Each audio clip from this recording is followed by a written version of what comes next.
Hello, good morning बच्चों। आज की इस वीडियो में आपका स्वागत है। आज हम आपकी हिंदी की पाठ्य पुस्तक दूरवा भाग 1 का 17वां पाठ पढ़ेंगे, जो कि कविता पाठ है, जिसका नाम है तितली। ये कविता है तितली। इस कविता के कवि नर्मदा प्रसाद खरे हैं, जो कि हिंदी साहित्य में, हिंदी भाषा में इनका योगदान रहा है। तो कवि नर्मदा प्रसाद खरे का जीवन परिचय हम जानेंगे। उन्होंने इस कविता को लिखा है, इसका शीर्षक है तितली। इस कविता में कवि ने तितली के बारे में वर्णन किया है। तितली से बातें की गई है। तो आइए सबसे पहले हम कवि नर्मदा प्रसाद खरे का जीवन परिचय जानते हैं। कवि नर्मदा प्रसाद खरे, इनका जन्म 1913 में, कवि नर्मदा प्रसाद खरे का जन्म 1913 में जबलपुर में हुआ था। जबलपुर यह मध्य प्रदेश में है, एमपी में है। मध्य प्रदेश हमारे भारत का एक राज्य है, जिसे भारत का दिल कहा जाता है, जो सबके बीच में है। तो नर्मदा प्रसाद खरे का कर्म क्षेत्र मध्य प्रदेश रहा। आप मध्य प्रदेश हिंदी साहित्य सम्मेलन के प्रधानमंत्री पद पर रह चुके हैं। कवि इन्होंने प्रेमा के सहायक संपादक तथा इकायम के संपादक भी रहे हैं। कवि नर्मदा प्रसाद खरे के प्रमुख कविता संग्रह ज्योति गंगा तथा स्वर पाथे इत्यादि इनके कविता संग्रह प्रसिद्ध हैं। रोटियों की वर्षा कवि नर्मदा प्रसाद खरे का बहुत प्रसिद्ध कहानियों में से एक कहानी, जो रोटियों की वर्षा, ये कहानी उनकी जितनी भी कविताएं लिखी, कहानियां लिखी, उनमें से एक प्रसिद्ध कहानी रोटियों की वर्षा। और इनका अंत में जो मृत्यु हुआ 1975 को, इनका मृत्यु हुआ, जन्म हुआ 1913 में और मृत्यु हुई 1975 में। तो ऐसे कवि नर्मदा प्रसाद खरे का जीवन परिचय जिस तरह से हमने जाना, उनकी एक कविता तितली, उसके बारे में हम जानेंगे। आइए सबसे पहले बार कविता को हम गाते हैं, पढ़ लेते हैं। पूरी कविता हम ध्यान से अच्छी तरह से गाते हुए पढ़ेंगे। आप अपने टेक्स्ट बुक खोल के बैठिए। देखिए, जब भी आप कविता कोई पढ़ रहे हैं या कोई भी पाठ पढ़ रहे हैं, इस वीडियो को आप जब भी देख रहे हैं, तो ये समझिए कि हम कविता को क्लास में पढ़ रहे हैं। तो इस वीडियो के माध्यम से आप देख रहे हैं, तो आप टेक्स्ट बुक साथ में आपकी खुली होना जरूरी है। अगर टेक्स्ट बुक खुली होगी, मैंने पढ़ाया हुआ और आपको आपने टेक्स्ट बुक देखा हुआ, आसानी से जल्दी से समझ में आएगा। इसलिए टेक्स्ट बुक खोल के बैठना है, खोलना जरूरी है। तो आशा करता हूँ कि सभी टेक्स्ट बुक खोल के बैठी होगी। और एक जरूरी सूचना आपको देना चाहता हूँ इस कविता को पढ़ने से पहले। देखिए, ये कविता हम रिवीजन में पढ़ रहे हैं। इससे पहले भी कविता हमने पढ़ी है। कब पढ़ी है? अप्रैल में हमने पढ़ी है। अप्रैल के दूसरे हफ्ते में, दूसरे वीक में हमने पढ़ा है। ये कविता रिवीजन के रूप में हम पढ़ रहे हैं। और इससे पहले भी आपको मैंने कविता पढ़ाई थी और आपको उसके ऊपर एक वर्कशीट भी मैंने भेजी थी, और उस वर्कशीट को कुछ बच्चों ने पूरा करके मुझे भेजा है। पर अभी भी बहुत से बच्चे ऐसे हैं जिन्होंने उस वर्कशीट को पूरा नहीं किया है। तो उन बच्चों से अनुरोध है, प्लीज उस वर्कशीट को पूरा कीजिए। क्यों? क्योंकि हमारा जो PA1 होगा, पीरियडिक असेसमेंट पहला होगा, वो उस वर्कशीट जितने भी आप भेजे गए हैं, वो आपको उसके ऊपर डिपेंड है और एग्जाम भी हो सकती है। इसलिए जिन्होंने अब तक नहीं भेजा है, प्लीज वो वर्कशीट पूरी करके जल्दी से भेज दीजिए। जिन बच्चों ने भेजा है उन्होंने बहुत अच्छा काम किया है, उन बच्चों के लिए अलग से प्रश्न होंगे। ठीक है, ये जरूरी सूचना ध्यान रखना है, इस वीडियो को देखना है। वो जो अप्रैल में वर्कशीट थी, उससे आप कैंपस के ऐप से, इंटर ऐप से, वहां से डाउनलोड कीजिए और वर्कशीट को पूरा करके जल्द से जल्द मेरे ईमेल आईडी पर भेज दीजिए। आइए हम इस कविता को पढ़ते हैं। ध्यान से सुनिए, आपने अपने टेक्स्ट बुक देखिए। कविता एक बार मैं ध्यान से पढ़ रहा हूँ, आप भी मेरे पीछे पीछे पढ़ना है घर पर बैठ के। ठीक है, शुरू करें। रंग बिरंगे पंख तुम्हारे सबके मन को भाते हैं, रंग बिरंगे पंख तुम्हारे सबके मन को भाते हैं, कलियां देख तुम्हें खुश होती, फूल देख मुस्काते हैं। कलियां तुम्हें देख खुश होती, फूल देख मुस्काते हैं। रंग बिरंगे पंख तुम्हारे सबका मन ललचाते हैं। रंग बिरंगे पंख देख सबका मन ललचाते हैं। तितली रानी यह कह सभी बुलाते हैं। तितली रानी यह कह सभी बुलाते हैं। पास नहीं क्यों आती तितली, दूर दूर क्यों रहती हो। पास नहीं क्यों आती तितली, दूर दूर क्यों रहती हो। फूल फूल के कानों में जा धीरे से क्या कहती हो। फूल फूल के कानों में जा धीरे से क्या कहती हो। सुंदर सुंदर प्यारी तितली आंखों को तुम भाती हो। सुंदर सुंदर प्यारी तितली आंखों को तुम भाती हो। इतनी बात बता दो हमको, इतनी बात बता दो हमको, हाथ क्यों नहीं आती हो।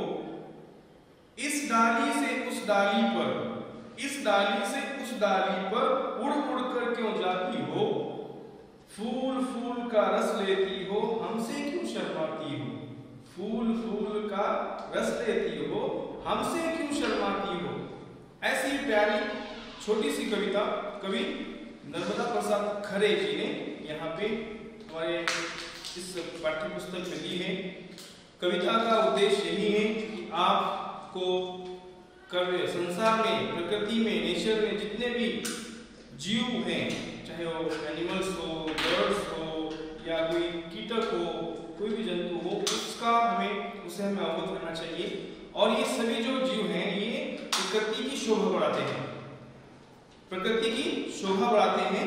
वो सुंदरता देखिए, तितली इतनी सुंदर होती है जब वो फूलों पर मंडराती है, भौरे की तरह कलियों पर मंडराती है तो बगीचे की और शोभा बढ़ती है। तो ऐसे ये प्रकृति की शोभा बढ़ाने वाली तितली के बारे में कवि ने इसका वर्णन यहाँ पे किया है। तो इस कविता में तितली से बात की गई है, कवि ने इस कविता में तितली से बात की गई है और उसके लुभाने का चित्र हमें किस तरह से वो लुभाती है। लुभाने का अर्थ है हमारे आकर्षित किस तरह से हमें करती है, वो उसका चित्र यहाँ पे कवि ने इस कविता में स्पष्ट किया है। देखिए, रंग बिरंगे पंख, तितली के पंख रंग बिरंगे होते हैं और सबके मन को भाते हैं।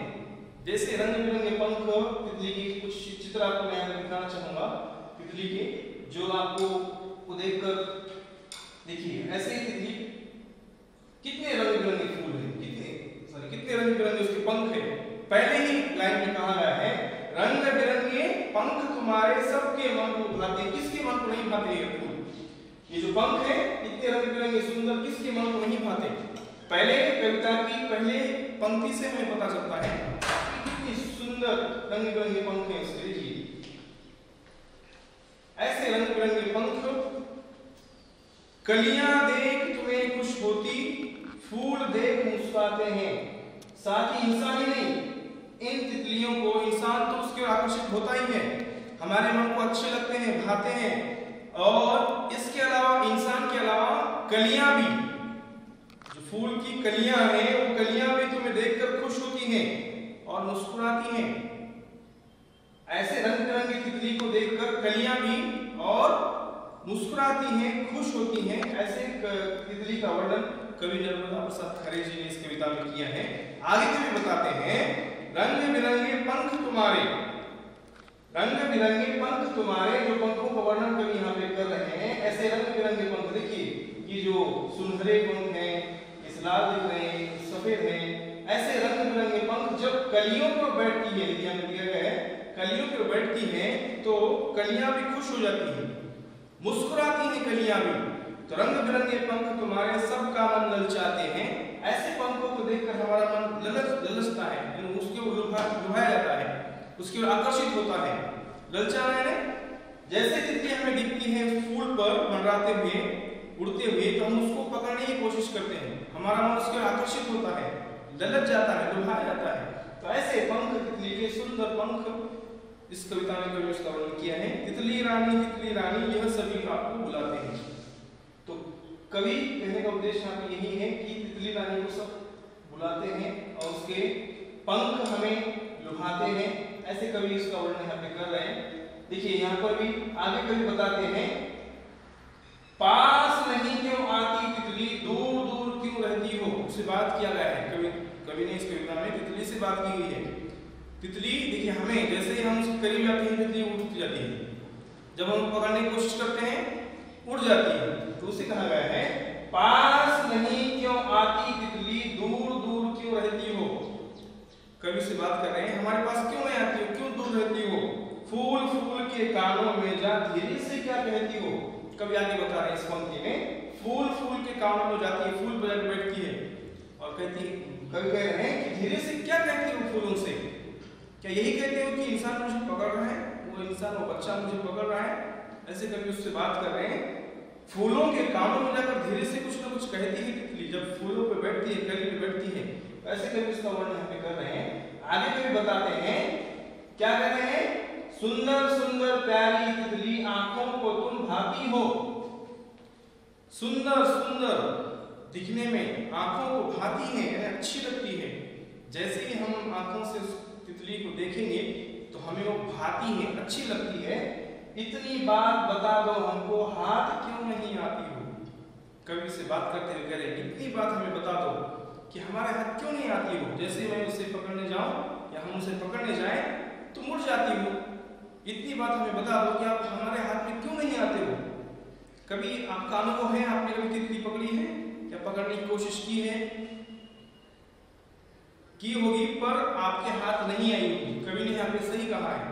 मैंने भी पकड़ने की कोशिश बहुत बार की है। जब भी मैं बगीचे में जाता हूँ तो मैं उस तितली को आकर्षित हो जाता हूँ और उसको पकड़ने की कोशिश मैंने भी की है, पर कभी मेरे हाथ तितली नहीं आई। ऐसा भी आपके साथ हुआ होगा, हुआ है ना? हाँ बिल्कुल। तो कवि कह रहे हैं, इतनी बात हमें बता दो कि हाथ क्यों नहीं आती हो। अंत के दो पंक्तियों में कवि कहते हैं, इस डाली से उस डाली पर उड़कर क्यों जाती हो। पौधों के इस डाली से उस डाली पर क्यों उड़कर जाती हो, एक डाली पर क्यों नहीं बैठती हो। ऐसे कवि बात करते हैं, कह रहे हैं अपने मन की बात करें। अंत में कहते हैं, फूल का रस लेती हो, फूल फूल का रस लेती हो, हमसे क्यों शर्माती हो। फूलों पे इस फूल से उस फूल पर, इस डाली से उस डाली पर जाके बैठती हो, पर हमसे क्यों शर्माती हो। जब फूलों का रस चूसती हो फिर हमसे क्यों शर्माती हो।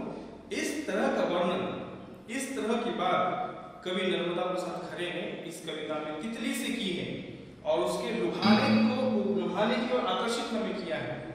लुभाने का चित्र यहाँ पे कवि ने उसका स्पर्श किया है। तो कवि नर्मदा प्रसाद खरे का यही कहने का अर्थ है कि प्रकृति की सुंदरता, चाहे वो जीव जंतु हो, प्राणी हो, पक्षी हो, तो इस तरह की तितली जो बहुत दिखने में सुंदर होती है, यस, तो सुंदरता किसी को नहीं भाती। ऐसी ही सुंदरता का वर्णन कवि ने इस कविता में किया है, नर्मदा प्रसाद खरे जी ने। तो आज की इस वीडियो में हमने कवि नर्मदा प्रसाद खरे का जीवन परिचय जाना, उसके बाद फिर हमने कविता को ध्यान से पढ़ा, गाया। जिस तरह से मैंने कविता को पढ़ा है, आप भी उस तरह से घर पर कविता को पढ़ने का अभ्यास कीजिए। घर पर आप इसी तरह से पढ़िए। कविता को कविता की तरह पढ़ना चाहिए, गाकर पढ़ना चाहिए, न कि कहानी की तरह। ठीक है? तो यही मैं आशा करता हूं कि आप घर पर जिस तरह से कविता मैंने पढ़ी है उसे पढ़कर समझेंगे और समझकर जो भी प्रश्न आपको दिए गए हैं वो प्रश्नों को पूरा करके जल्द से जल्द मेरे ईमेल आईडी पर भेजेंगे। यही मैं कामना करता हूं, आशा करता हूं, और इसी उम्मीद से, इसी आशा से, इसी कामना से आज हम यहीं रुकते हैं। और अगले इस पाठ के जो अभ्यास है, जो प्रश्न है, ये प्रश्न हम अगले वीडियो में पूर्ण करेंगे। आज हम यही रुकते हैं। देखिए, कुछ आसान से प्रश्न हैं, वो प्रश्न आप घर पे भी पूरा कर सकते हैं। सिंपल से प्रश्न हैं और अंत में एक प्रश्न भी आपको दिया गया है, विद्यार्थी अपनी भाषा में रचित इस कविता की कोई कविता कक्षा में सुनाए। आप भी तितली की तरह एक खुद की कविता घर पे तैयार कर सकते हैं। समय आपके पास है।